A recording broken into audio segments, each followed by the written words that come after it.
G'day folks, Matt Cavill's Performance. Today it's actually a Sunday in at work, and I'm going to be working on my,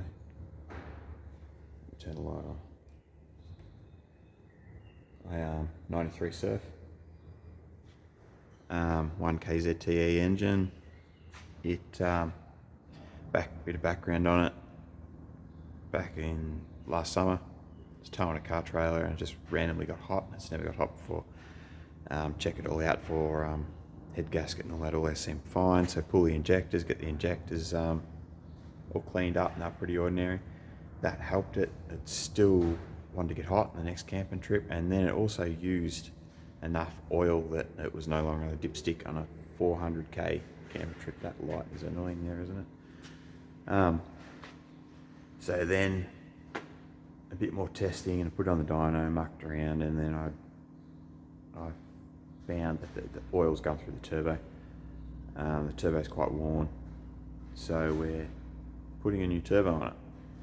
So I thought I would just do, I have dynoed it before with the old turbo, and this is the 20% high flow turbo from GCG. There she is, a 20% high flow CT12B turbo from GCG Turbos. What is it now? It's like August, and I've had this thing since March or something, and I just haven't had time. And the car's been in the yard at home, and every time I worked on it, the weather would just turn horrible, and so I've just put it on the trailer and brought it into work and just get it done. So yeah, I've got it mostly out. A few more bolts undo and I can just whip her out. I'll get the new one in, and then I shall dyno it, and then can see the difference, if there is any or whatever. Or yeah, I'll get into it anyway. Alright, I got the turbo off. So the compressor wheel in there, and then the compressor wheel in there. Dark in there. They're completely different. So that's pretty cool. Just showing the difference.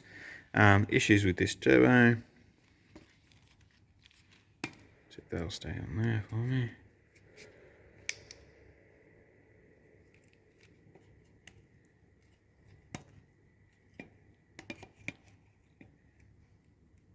Stay.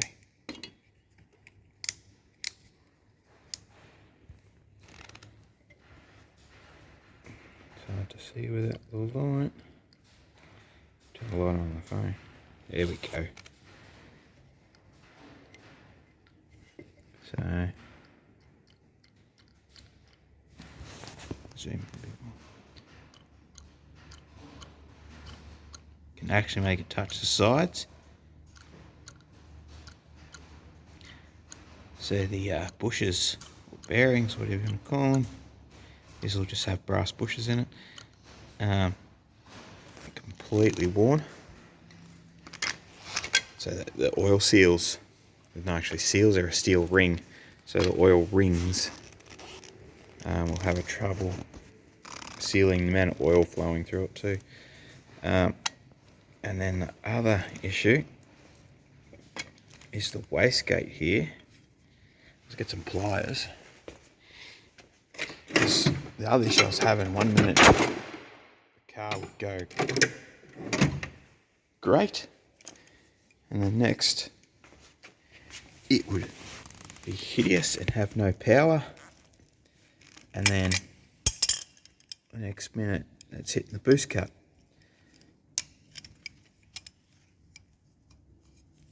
But most of the time it was no power. The wastegate here, I have to hold it with my knee, is like completely stiff and jamming up. There we go, it's loosened up now. So the wastegate was getting jammed, so that's probably just really worn, and the shaft gets in a certain position and jams up.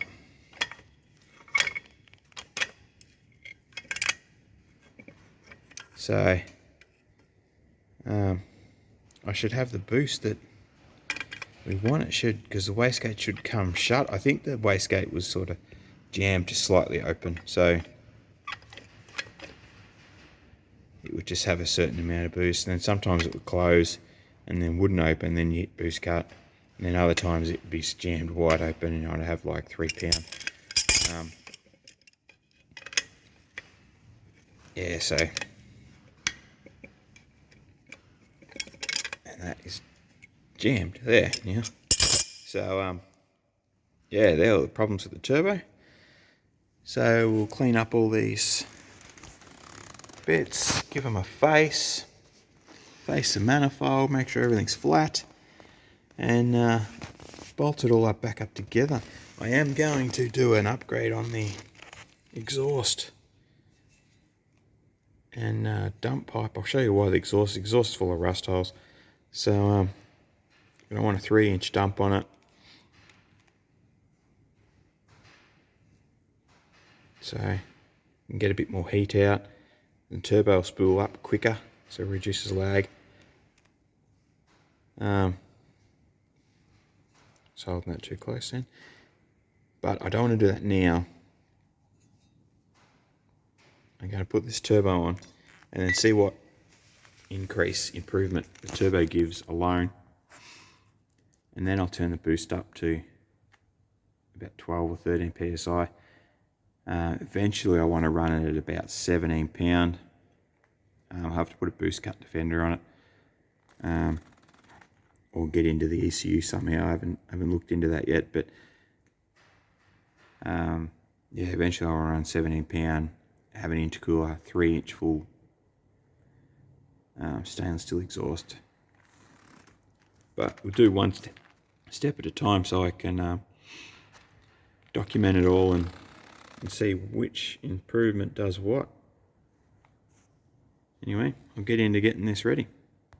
2,000 years later.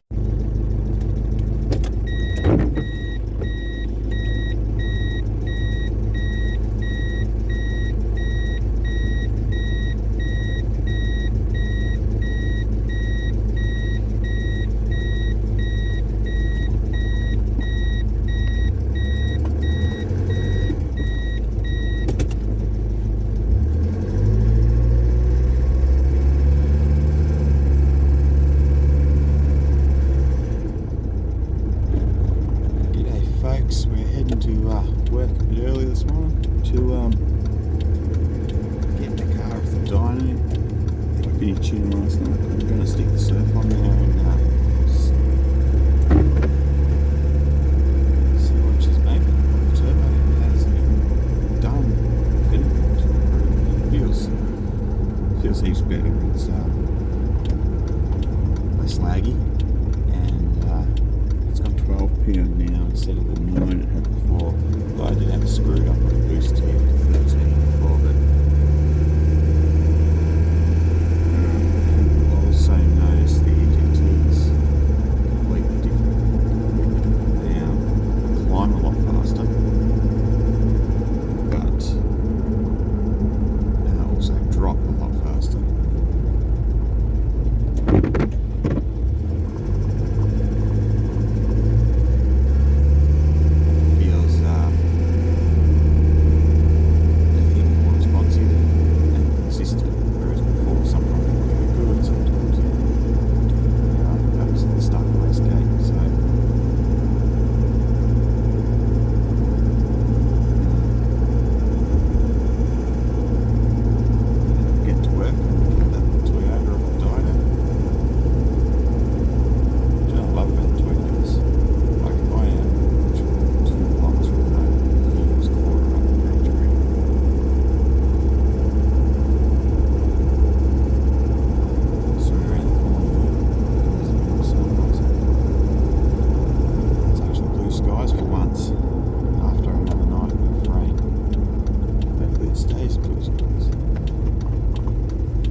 go, she's on the dyno. Get her hooked up.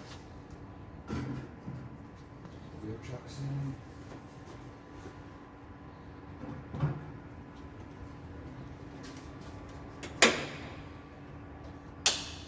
Hook up some boost reference.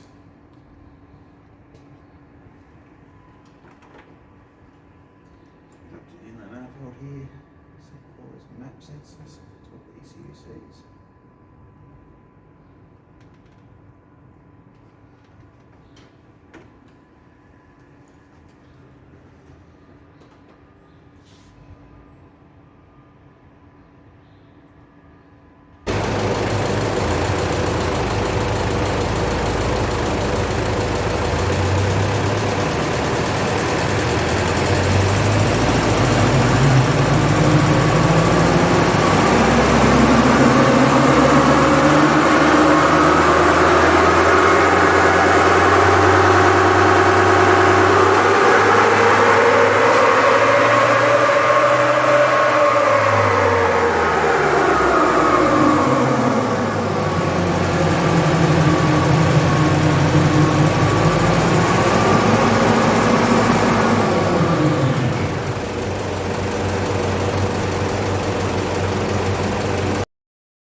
Alrighty, so difference between last time. So last time, ran that pink run.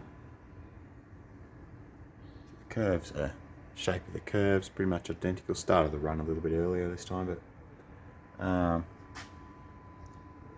boost level was 9, and then this time we were just net pretty much 10 last time, and then this time just 12, just a touch over. These have a boost cut at 13, so it's right on its limit of boost level. So if I put the boost T in at this point, it's going to do nothing. We'll hit the boost cut and just shut down. Power 71.9 horsepower to 76.1 horsepower. You can see the torque increase there. Nice little torque increase.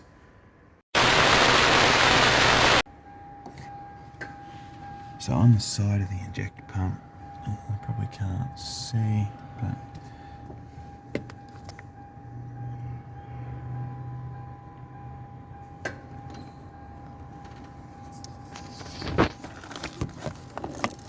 right down there, here and here, there's a grey and a brown plug.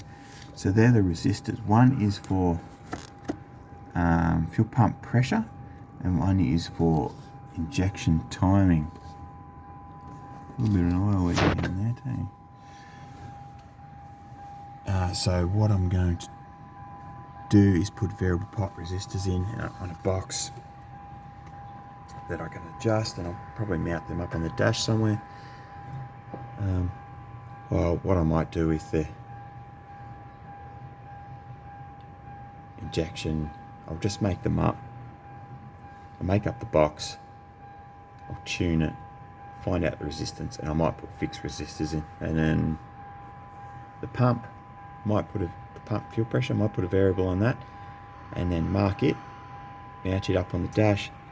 So if I'm cruising, I can wind the pump pressure down to get good fuel economy, and then I want some power, I can wind it back up. The advanced pump timing, I'll get that set and I'll put a fixed resistor in it, and I'll just leave it alone because it should never ever need adjusting. But there you go, that's the results of the GCG high flow turbo.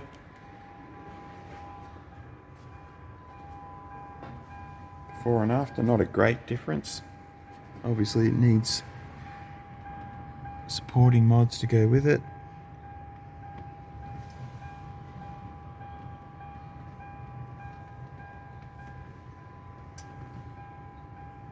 That's next anyway.